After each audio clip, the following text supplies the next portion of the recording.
Cebren, una antigua ciudad de Asia Menor, situada cerca del río Granico, hoy desaparecida bajo capas de tierra y olvido. Allí, en un lugar que ya no aparece en los mapas, tuvo lugar una batalla que pocos recuerdan, pero que los antiguos temían mencionar. Se dice que la contienda enfrentó a fuerzas griegas y tracias, pero los relatos son vagos, los nombres incompletos y las fechas dudosas. Algunos escritos hablan de una guerra por el control del río, otros insinúan que el conflicto no fue por territorio, sino por lo que dormía bajo él. La arqueología oficial guarda silencio, los textos fragmentarios de Heráclides y Diodoro lo mencionan solo una vez, y siempre con una advertencia. Cebren fue el eco de una ira antigua, allí lucharon hombres, pero no solo hombres. Las crónicas más ocultas, rescatadas de archivos bizantinos, hablan de una niebla espesa que descendió sobre el campo de batalla días antes del choque. No era natural, no seguía el viento, no respondía al sol,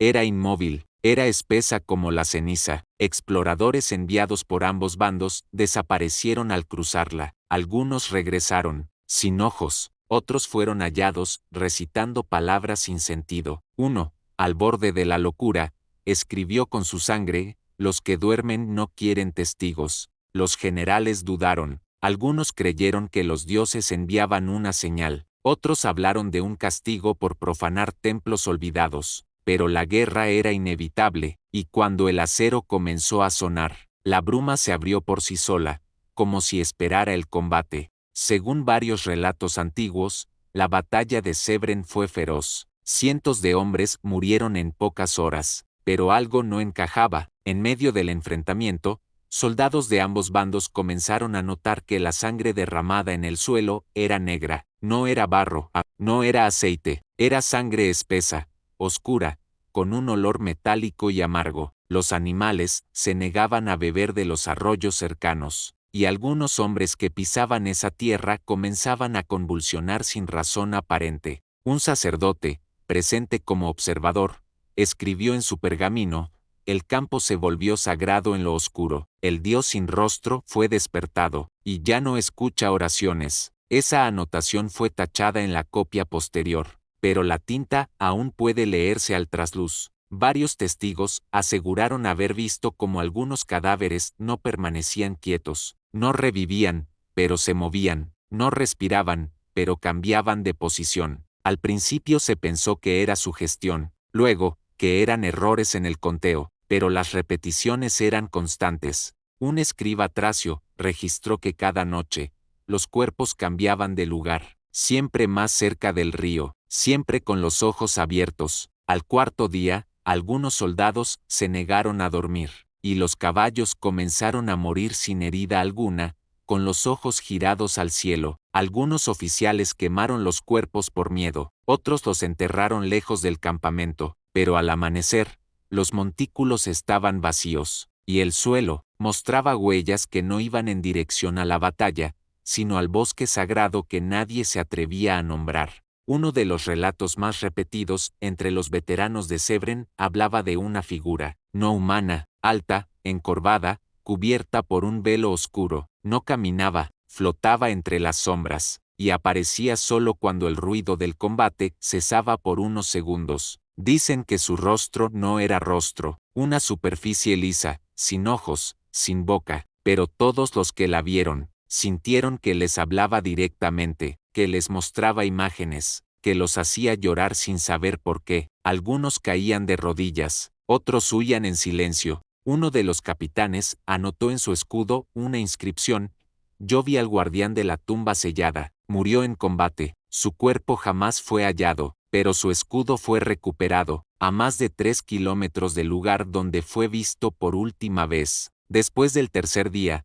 varios soldados reportaron que sus armas comenzaban a oxidarse en cuestión de horas. No era humedad, no era descuido, espadas templadas se quebraban al primer golpe, lanzas se pudrían al tacto. Los herreros no comprendían lo que veían. El hierro parecía rechazado por la tierra. Uno de ellos anotó en su bitácora que algo bajo nuestros pies se alimenta del acero. Los escudos perdían peso, las flechas no volaban recto. Algunos combatientes recurrieron a armas de hueso, otros comenzaron a luchar con piedras, pero cada vez que una hoja tocaba la sangre negra del campo, se deshacía en minutos, como si lo que brotaba del suelo fuera veneno para todo lo forjado por manos humanas. Cada noche, los soldados de ambos bandos comenzaban a tener los mismos sueños: una caverna profunda, una puerta de bronce cerrada con cadenas, una figura inmóvil, rodeada de símbolos ardientes, que abría los ojos al final del sueño. Al despertar, muchos lloraban, otros gritaban, algunos caminaban dormidos hacia el río, murmurando palabras en lenguas muertas. Un grupo de 7 hombres se arrojó al agua la misma noche. Los cuerpos no fueron recuperados. El sacerdote del campamento escribió: «Hemos dormido sobre la espalda del que sueña, y ahora sueña con nosotros». Esa frase fue hallada en su diario, escrito con tinta, y con algo más, un líquido oscuro que ningún alquimista ha podido identificar hasta hoy. La noche anterior al cese del combate, varios vigías aseguraron oír sonidos extraños provenientes del subsuelo. No eran pasos, ni rocas cayendo, eran tambores, pulsaciones rítmicas que hacían vibrar la tierra sin mover el aire. Los caballos se agitaban, las hogueras se apagaban solas, y algunos hombres caían desmayados con los oídos sangrando. Los curanderos no sabían qué hacer. Uno de ellos, antes de perder el conocimiento, dijo: «Está despertando, el que escucha desde abajo». Esa noche, la niebla volvió, más densa, más espesa, más viva. Quienes intentaron abandonarla, jamás regresaron, y al amanecer, solo quedaban los que habían decidido no mirar hacia el suelo durante toda la noche. La batalla no terminó con una victoria clara, ni los griegos ni los tracios cantaron victoria. Al contrario, ambas fuerzas se retiraron sin luchar más, en silencio, dejando atrás sus armas, sin recoger a sus muertos, sin mirar atrás. Algunos dicen que escucharon una voz dentro de sus cabezas, que les ordenaba marcharse, que les mostraba su final si se quedaban. Otros simplemente sintieron que no pertenecían a ese lugar, que no era terreno para los vivos. Los carros fueron abandonados, las tiendas quedaron intactas, solo el campo parecía respirar cuando todo quedó en calma. Un escriba dejó un último texto antes de huir: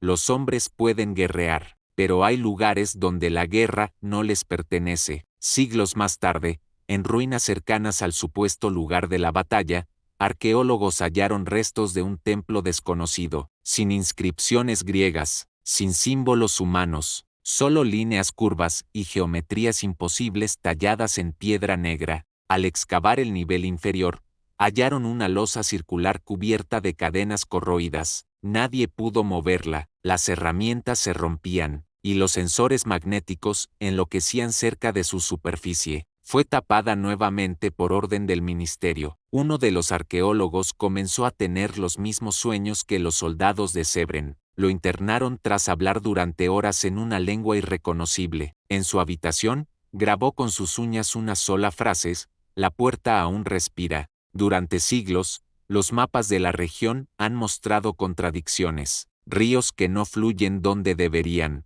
colinas que aparecen en un plano y desaparecen en otro. Incluso exploradores modernos han reportado brújulas que giran sin sentido cerca del antiguo campo. Un cartógrafo otomano del siglo XVII escribió: «Hay lugares donde la tierra no acepta ser dibujada», y marcó la zona con un círculo negro. Ningún otro mapa posterior se atrevió a replicarlo, hasta que en 1952, un satélite detectó una forma geométrica bajo el suelo. La imagen fue clasificada, pero los datos filtrados muestran un anillo perfecto de más de 800 metros de diámetro, justo donde, siglos atrás, se alzaban los estandartes de la batalla que nunca terminó, y que tal vez nunca comenzó del todo. Pocos sobrevivientes hablaron abiertamente, la mayoría se retiró a monasterios o desapareció en las montañas, pero algunos se reunieron una última vez, años después, en una abadía perdida de Frigia. Allí sellaron un juramento: nunca pronunciar el nombre de la ciudad, nunca contar lo que vieron, nunca revelar lo que despertaron. Firmaron con sangre sobre una tabla de piedra, y al terminar, La enterraron en una gruta donde la luz no entra. Esa tabla fue hallada en 1911. En ella, en griego antiguo, puede leerse: Cebren no fue conquista, fue advertencia, y nosotros fuimos el precio por mirar lo que no debía ser visto. El museo que la albergaba ardió en un incendio sin explicación. Hoy, no queda rastro físico de Cebren, pero los pastores de la región dicen que el campo aún respira, que cuando cae la niebla, los árboles callan, que si clavas un cuchillo en la tierra, sangra, y que si esperas lo suficiente, puedes oír los tambores. El gobierno prohíbe excavaciones, los arqueólogos no regresan, y los mapas modernos ignoran la zona, pero las sombras siguen allí, y algunos, por accidente, han llegado, caminantes, exploradores, buscadores de tesoros. Ninguno regresa igual, algunos se niegan a hablar, otros solo repiten una frase una y otra vez, una frase que nunca existió en griego, una que nadie ha podido traducir con certeza, pero que siempre suena como una advertencia: la puerta aún tiembla. Suscríbete a El Umbral Silente y sigue rastreando lo que otros niegan haber visto.